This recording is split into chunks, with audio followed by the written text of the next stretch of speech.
રાજ્યની અંદર ફરી એક માવઠાના વરસાદની શક્યતાઓ છે। એટલે ખાસ કરીને આ જે વરસાદ છે એ પ્રી મોન્સૂન એક્ટિવિટીના ભાગરૂપે હશે અને આ વરસાદની અંદર ભારે ગાજવીજ અને પવન સાથે તોફાની વરસાદો પડે તેવી શક્યતાઓ છે। ખાસ કરીને આજે 12 મે થી લઈ અને 16 મે 2024 સુધી આ રીતે વરસાદની શક્યતાઓ રહેલી છે, જેની અંદર ખાસ કરીને આમ જોવા જઈએ તો છેલ્લા ઘણા સમયથી 40 ડિગ્રી કરતા પણ ઊંચા તાપમાનની અંદર રાજ્ય છે એ શેકાઈ રહ્યું છે। ત્યારે અત્યારે મહારાષ્ટ્ર ઉપર એક હવામાનની અસ્થિરતા ઊભી થઈ છે।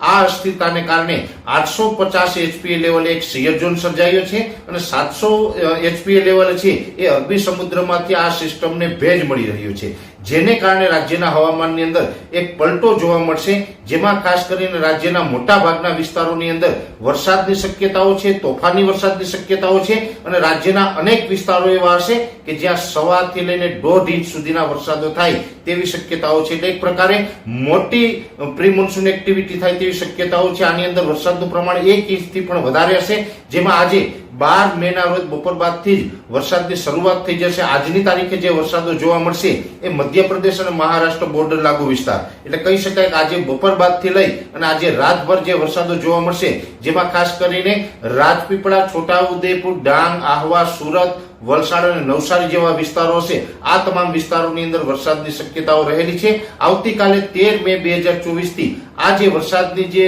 તીવ્રતા અને વિસ્તારો છે એમાં વધારો થતો જશે। 13, 14, 15 અને 16 આ 4 દિવસ છે, આ 4 દિવસ દરમિયાન રાજ્યના મોટા ભાગના વિસ્તારોને આવરી લેશે અને એ દરમિયાન ખાસ કરીને આવતીકાલે આજે બપોર બાદ અને આવતીકાલે 13 તારીખ સાંજ સુધી દક્ષિણ ગુજરાતના જે વિસ્તારો છે, જેમાં તમામ વિસ્તારોની અંદર વરસાદની શક્યતાઓ છે એ આવતીકાલે 13 તારીખ સાંજ સુધી રહેલી છે। મધ્ય ગુજરાતની અંદર વાત કરવા જાય તો મધ્ય ગુજરાતની અંદર 13, 14 અને 15 એમ 3 દિવસ સુધી વરસાદની શક્યતાઓ છે, જેમાં અમદાવાદ, ગાંધીનગર, આણંદ, નડિયાદ, ખેડા, કપડવંત, બરોડા, દાહોદ, ગોધરા, લુણાવાડા અને એની આસપાસના તમામ વિસ્તારો, આ તમામ વિસ્તારોની અંદર 3 દિવસ સુધી વરસાદની શક્યતાઓ છે। ખાસ કરીને ઓલ ઓવર ગુજરાતની અંદર જે વરસાદો પડવાના છે તેમાં મધ્ય ગુજરાતની અંદર બરોડા, ગોધરા અને અમદાવાદ આસપાસના વિસ્તારોની અંદર તીવ્રતા વધુ જોવા મળે તેવી શક્યતાઓ છે। ઉત્તર ગુજરાતની અંદર પણ ખાસ કરીને જે સાબરકાંઠા, બનાસકાંઠા અને પાટણ, મહેસાણા જેવા વિસ્તારો છે, આ તમામ વિસ્તારોની અંદર 13 અને 14 તારીખ દરમિયાન વરસાદની શક્યતાઓ છે। સૌરાષ્ટ્રની અંદર વાત કરવા જઈએ તો સૌરાષ્ટ્રનું ગીર સોમનાથ, અમરેલી, ભાવનગરના અમુક પાટો છે, બોટાદ, સુરેન્દ્રનગર, રાજકોટ, જુનાગઢ, આ તમામ વિસ્તારોની અંદર 13, 14 અને 15 એમ 3 દિવસ સુધી વરસાદની શક્યતાઓ છે। અને પશ્ચિમ સૌરાષ્ટ્રના જે ભાગો છે, જેમાં દ્વારકા, પોરબંદર અને જામનગર જેવા વિસ્તારો છે, જેમાં 14 તારીખ અને 15 તારીખે 2 દિવસ સુધી વરસાદની શક્યતાઓ છે।